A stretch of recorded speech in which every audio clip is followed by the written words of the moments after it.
ഇതിൻ്റെ തെളിവായി ഞാൻ മുഖ്യമന്ത്രിയുടെ ഓഫീസിൽ പ്രവർത്തിക്കുന്ന OSD 7/2/2026 പുറപ്പെടുവിച്ച ഒരു കത്താണ് ഞാൻ നിങ്ങളുടെ മുമ്പിൽ നിങ്ങളുടെ ശ്രദ്ധയിലേക്ക് കൊണ്ടുവരാൻ ആഗ്രഹിക്കുന്നത്.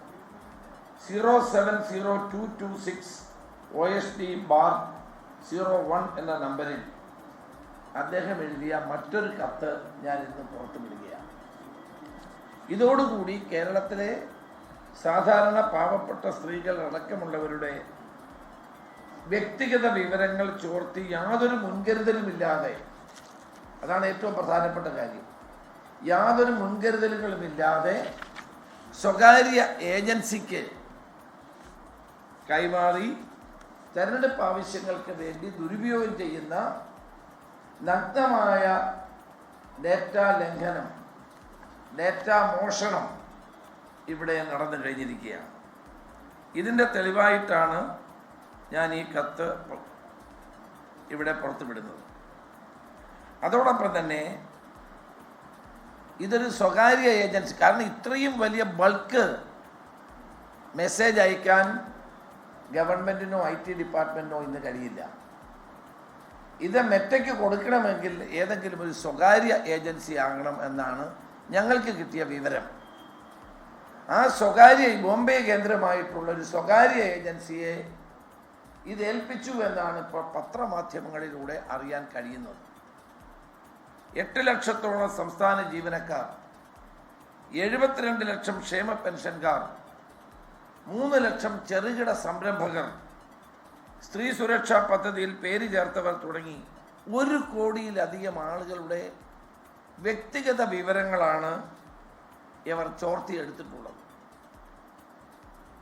വ്യക്തിയുടെ ഫോൺ നമ്പർ, പേര്, പ്രായം, ലിംഗം, ജില്ല, താലൂക്ക്, വാർഡ് എന്നിവ അടങ്ങുന്ന എല്ലാ വിവരങ്ങളും ലക്ഷക്കണക്കിന് രൂപയുടെ വാണിജ്യ മൂല്യമുള്ള ഗവൺമെൻറ് വേരിഫൈഡ് വ്യക്തിഗത വിവരങ്ങൾ സ്വകാര്യ കമ്പനിക്ക് കൈമാറാൻ മുഖ്യമന്ത്രി ശ്രീ പിണറായി വിജയൻ ചെയ്തത് ഏറ്റവും വലിയ ക്രിമിനൽ കുറ്റമാണ്. ഒരു വ്യക്തിയുടെ സ്വകാര്യതയിലേക്ക് കടന്നു കയറാൻ കേരളത്തിൻ്റെ മുഖ്യമന്ത്രിക്ക് ഒരധികാരവുമില്ല. ഇത് വാസ്തവത്തിൽ അദ്ദേഹത്തിന് അധികാരത്തിൽ തുടരാൻ അവകാശമില്ല. അദ്ദേഹത്തിന് മുഖ്യമന്ത്രി സ്ഥാനത്തിരിക്കാനുള്ള അവകാശമില്ലാത്ത കാര്യമാണ്. ഇതേ സംബന്ധിച്ചൊരു സമഗ്രമായ അന്വേഷണം കൂടി അനിവാര്യമാണ്. ഈ വ്യക്തിഗത വിവരങ്ങൾ പുറത്തു പോകുമ്പോൾ സൈബർ തട്ടിപ്പുകൾ അടക്കമുള്ള വൻ കുറ്റങ്ങൾ അരങ്ങേറാനുള്ള അവസരം സർക്കാർ തന്നെ ഒരുക്കി കൊടുക്കുന്നു എന്നുള്ളതാണ് ഇതിൻ്റെ ഏറ്റവും വലിയ ഗുരുതരമായ ഒരു പ്രശ്നം. സൈബർ തട്ടിപ്പുകാരുടെ കൈകളിൽ കേരളത്തിലെ 35 വയസ്സ് കഴിഞ്ഞ സ്ത്രീകളുടെ വ്യക്തിഗത വിവരങ്ങൾ ലഭിച്ചാൽ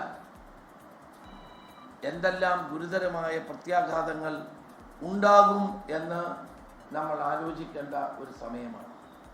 ഇത് കേവലം ഒരു ഡേറ്റ തട്ടിപ്പ് മാത്രമല്ല, നിരവധിയായ ഗുരുതരമായ സാമൂഹ്യ പ്രശ്നങ്ങൾ കൂടി ഇതിൽ അന്തർഭവിച്ചിരിക്കുന്നു എന്ന് വളരെ വ്യക്തമാണ്. ലോകത്തെവിടെയായാലും ഏത് സമയത്തും 24 വാർത്തകളും ഓഗ്മെന്റഡ് റിയാലിറ്റി പാക്കേജുകളും എക്സ്പ്ലെയിനറുകളും വിശദമായി കാണാൻ ഞങ്ങളുടെ YouTube ചാനൽ നിങ്ങൾക്ക് സബ്സ്ക്രൈബ് ചെയ്യാം.